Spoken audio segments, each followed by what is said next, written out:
Hello guys, இன்றைக்கான வீடியோவில் நம்ம என்ன பார்க்க போகிறோம்னா ஹோட்டல் ஸ்டைலில் எப்படி தக்காளி சட்னி செய்கிறதுன்னு தான் பார்க்க போகிறோம். அதுக்கு தேவையான பொருள் என்னென்னா தக்காளி, வெங்காயம், பச்சை மிளகா, லைட்டாக இஞ்சி, வெந்தயம், கடுகு, அவ்வளோதான்.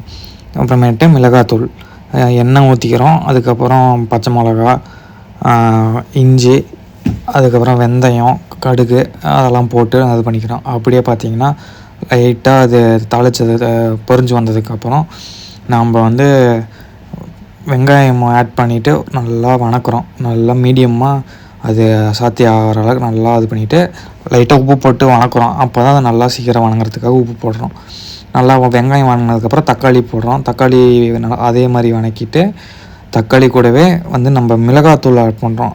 அப்போ தான் கலரும் உங்களுக்கு கொஞ்சம் ஸ்பைசினஸும் கொடுக்குறதுக்கு மிளகாத்தூள் ஆட் பண்ணிவிட்டு நல்லா நம்ம அதை சாத்தே பண்ணணும். நான் இப்போ பின்னாடி வீடியோவில் உங்களுக்கு எப்படி இருக்கோ அந்த மாதிரி சாத்தே பண்ணுங்கள். சாத்தே பண்ணிவிட்டு அது ரொம்ப ட்ரையும் ஆகக்கூடாது, இதாகக்கூடாது. அதனால் அது நல்லா தக்காளி நல்லா வணங்கி குக்காகிறதுக்கு லைட்டாக கொஞ்சோண்டு மட்டும் தண்ணி ஊற்றிக்கிறோம். தண்ணி ஊற்றி நல்லா இது பண்ணோடனே உங்களுக்கு அந்த மிளகாத்தூளோட பச்சை வாசம் போனதுக்கப்புறம் நீங்கள் அதை எடுத்து ஓரமாக வச்சுட்டு ஒரு 10 to 20 மினிட்ஸ் ஆற வச்சுட்டு மிக்சியில் அரைச்சிங்கன்னா